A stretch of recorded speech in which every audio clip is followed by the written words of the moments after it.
Finally આપણે જેમ તેમ કરી ખાડી તો પૂરી કરી નાખી. અચ્છા રોડ પર આવી ગયા છે પણ હવે જે પગ દુખે છે ને વાત પૂછો. આ જો પગની હાલત જેવો દેખાના બહુ પગ ઉપર નથી થતી. ડાયરેક્ટ બાકા જ ભગવાન થાય છે. બાકા જીકી જ બોલાવાનું છે. તો ચાલો છે સુધી બન્યા રહેજો.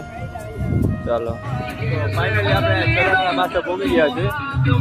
હવે જે કઈ નાલે જ આવું મન આપશે કારણ કે માનને પગ છે તો વાંધો નથી કન્ટિન્યુ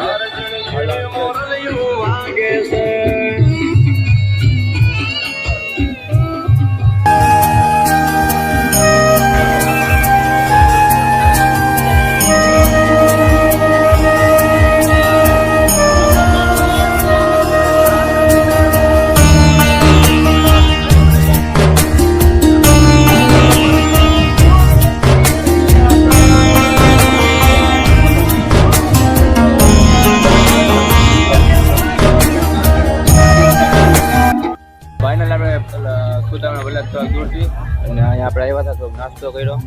આ ટાટિયા હાલત જો આમ કાળા લોદરિયા જેવા થઈ ગયા અને ડાચા એવા થઈ ગયા છે કાળા લોદરિયા જેવા. તો વડલા તક દૂરથી તો આજે ગમે એમ કઈ દ્વારકા આપણે ભગવાન છે. હવે 15 કિલોમીટર જેવું બાકી હોય છે. હાલો આવો દ્વારકા તો આપણે ગમે એમ કઈ એટલું કાપી જ નાખવાનું છે આજે સાંજ સુધીમાં. તો ચાલો ઊભા થઈ હવે. હાલો દ્વારકા હાલો ફટાફટ. તો ચાલો હાલતા થાય દ્વારકા. બેઠા એ તો કઈ આડો નહીં આવે. જો અહીંયા કેમ છે આમ જો ચંપલાની હાલત જો પગની હાલત જો દેવાઈ ગયા છે. ચાલો 2 ઘંटे રજા આગળ વધ્યા. જય દ્વારકાધીશ. તો ફાઇનલી મિત્રો આપણે પહોંચી ગયા છીએ સુદામાના બદલા. તો હવે અહીંયાથી આપણે દ્વારકા થાય 10 થી 9 કિલોમીટર છે. તો બાકા જીકી બોલાવાનું છે. ઊભું રહેવાનું નથી થતો જે હાલવાનું થાય છે. હવે દ્વારકા જઈને ઊભું રહેવાનું થાય છે. તો ફટાફટ આપણે હાલતા જઈએ. ચાર્જિંગ બહુ ઓછું છે. આગળનો વિડીયો નક્કી નહીં.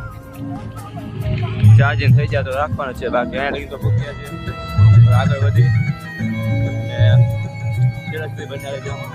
ચાલો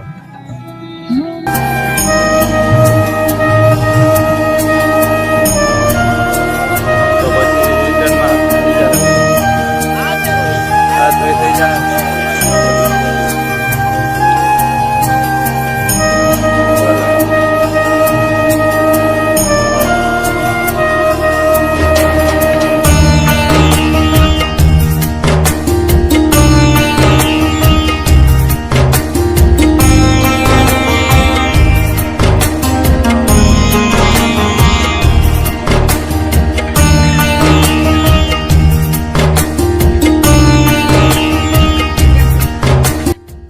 ફાઇનલી આપણે સુદામાના વડલેથી નીકળી ગયા છીએ આગળ.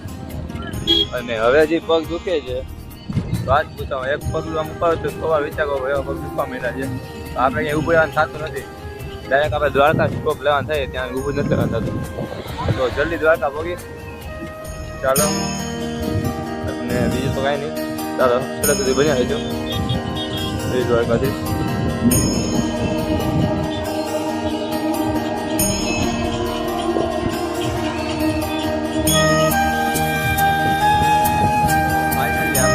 દ્વારકાનું મંદિર દેખાય છે. વિડીયામાં નહીં દેખાય કારણ કે બહુ દૂર છે એટલે. તો આમ મંદિરને જોઈને કંઈક અલગ જ આમ ઉર્જા આવી ગઈ છે. તો ફટાફટ આપણે ત્યાં જઈએ ને પછી ત્યાંથી વ્લોગ કન્ટિન્યુ કરી. મંદિરની ધજા જોઈને જ આમ કંઈક અંદરથી ઉર્જા આવી ગઈ હાલવું જ છે. તો ફટાફટ હાલવા માંડ્યા છે અને બધે દુખાવો ગાયબ થઈ ગયો છે. તો ચાલો આપણે મંદિરેથી પાછા કન્ટિન્યુ વ્લોગ કરશું. ફાઇનલી મિત્રો આજે તારીખ છે 10/3 અને 2025 ને વાર છે સોમવાર. અને આપણે દ્વારકા નગરીમાં પ્રવેશ કરી ચૂક્યા છીએ. અહીંયાથી 300 મીટર દૂર છે મંદિર. તો ચાલો આપણે મંદિરે જાય અને તમને પણ મંદિરના ધજાના દર્શન કરાવી અને આપણે ગોમતીમાં સ્નાન કરી. તો ચાલો ત્યાંથી આપણે વ્લોગ કન્ટિન્યુ રાખીએ. ચાલો જય દ્વારકાધીશ. અહીંયા એક કેમ્પ આવ્યો છે. હવે આપણે નક્કી કરી લીધું દ્વારકાના મંદિરના અને દ્વારકાધીશના દર્શન કરીને જ જમવું છે. તો ચાલો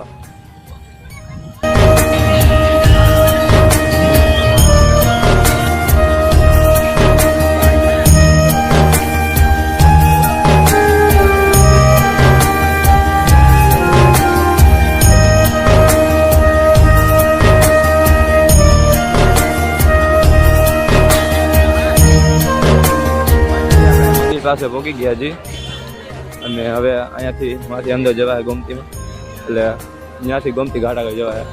તો અહીંયા જાય પછી તમને દર્શન કરાવી તો ત્યાંના અને અમે પણ સ્નાન કરી લઈએ. તો ચાલો બી કન્ટિન્યુ રહેજો. ફાઇનલી આપણે મંદિર પાસે આવી ગયા છીએ. અહીંયા છે ગોમતી ઘાટ ને એ રહ્યું આપણું દ્વારકાધીશ મંદિર. કાળા કાળા કાનજીને રૂપાળા રણછોડ રાધે ગોવિંદા ગોવિંદા રાધે ગોવિંદા એ શેખ મારો સામૈયો ને તારી કાছে ધામ રણછોડ રંગીલા રંગીલા રણછોડ રંગીલા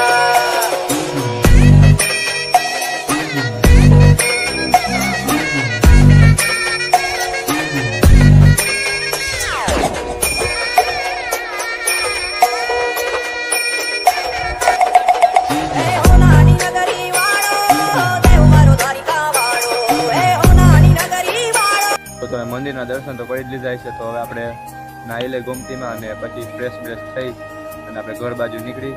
આપણે પોગતા 3 રાત અને 2 દિવસ થયા અને બહુ મજા આવી. તમે પણ એકવાર જરૂરથી આવજો. તો મળીએ એક નવા બ્લોગમાં. થોડા ટાઈમ પછી આવશે જ ઘરે જશું પછી.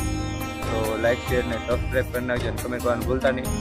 તો બધાને જય દ્વારકાધીશ, જય શ્રી રામ.